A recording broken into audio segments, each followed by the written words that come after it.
If you are interested in getting started on programming ARM chips, um, especially the STM32 from ST Electronics, I would like to give you some getting started instructions for Linux. So you will need a few different softwares and tools. So the main one, of course, is the compiler. That is a variation of the GCC compiler, and on Linux, the package is ARM none EABI, and then I put an asterisk in there, and if you run that, it will, like a sudo apt install, it will give you the GCC compiler, the linker, and everything else that you need. And of course you can check that it works, make sure that the command is available. I just checked the version. You will also need the STM32 Cube MX library. ST provides this, and it's like a set of libraries. Let's see, it's going to be this guy. So you can install this. There's one for Linux or Windows. And inside here you have a bunch of drivers. There's a hardware abstraction layer.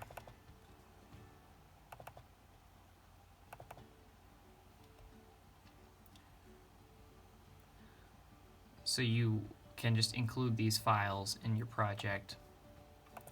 Now the other thing that the STM Cube MX will give you is the first time I've worked with something like this, but it's a code generator. Because of the complexity of the ARM chip, you actually, let me run this real quick.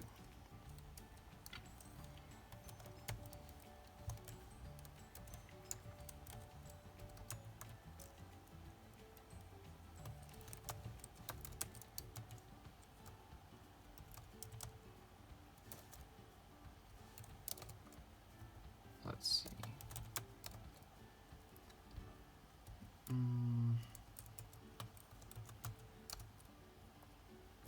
There it is.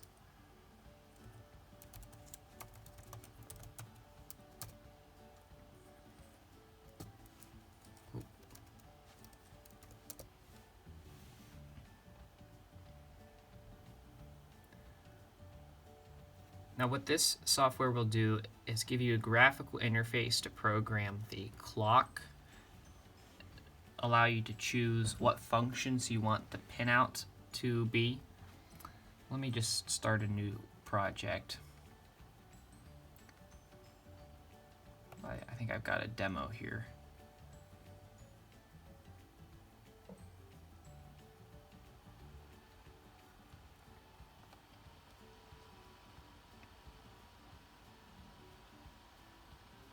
So you'll run through and configure the chip how you want it, configure the hardware, and then you'll click a button and it will output like a template pre-made project with a mostly empty main.c.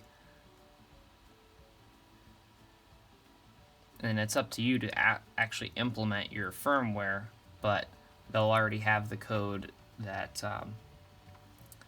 configures the clock. Okay, so here on this first page, the pinout and configuration, the way this works is, let's say I want to connect something to port F0.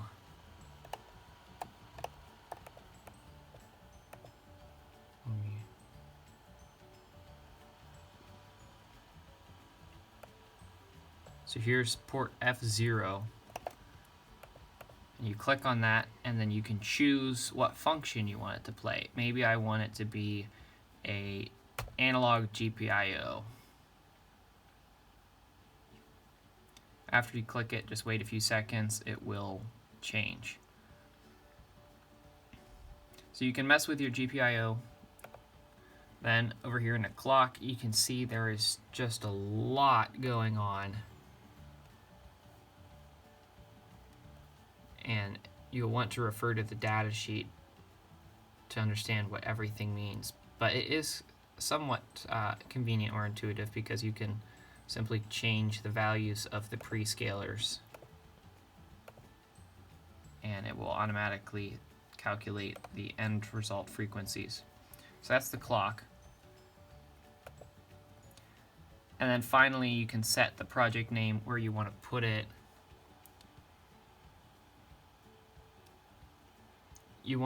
If you're doing it on Linux, make sure that you select this SW4 STM32. That's going to be important for whenever we want to generate a make file.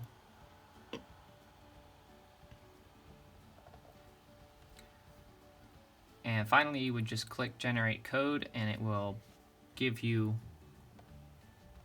a folder for your project. Now, after you have that, you'll need to get this makefile for cube MX. This is a Python utility. You just install it. Actually, all you have to do is be able to run the Python script. So there it is, or you can install it so that you can run it from any location. But when you run the Python script, you give it I believe you give it the path of that SW4 STM32 folder, and it will generate a makefile. And of course, once you have a makefile, then you can just run make, and it will it knows to use the ARM GCC compiler. That will output a ELF, an ELF file, and then finally you can use the ST-Link software that will upload your ELF file to your board. Of course, depending on what your hardware setup is, you'll probably need a ST-Link programmer.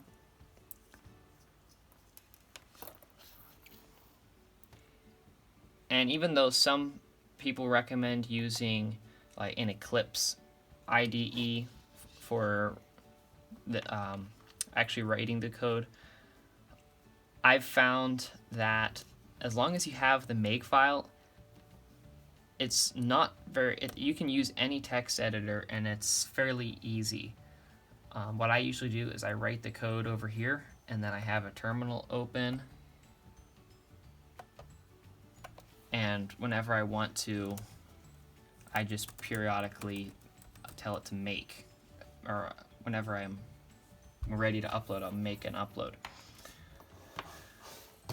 So you don't really need to install Eclipse if that's a burden to your computer, or just if you prefer, like for me, I use Visual Studio Code. You could even use Vim or gedit.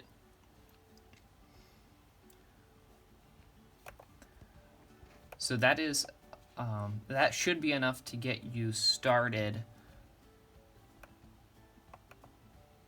The Cube MX you can get directly from ST Electronics, their website.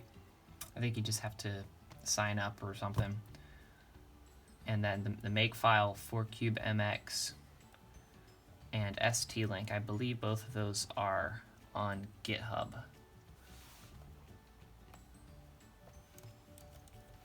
Let me just verify that real quick.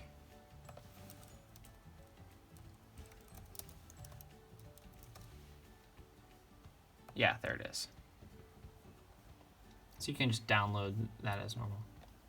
Well, I hope that this is enough information to get you started and writing firmware and compiling and all the way through to uploading all the way through the tool chain. Thank you for watching. If you have any questions, run into any difficulties, or maybe your setup is a little different than mine, please ask questions and I will do my best to answer them. Thank you for watching.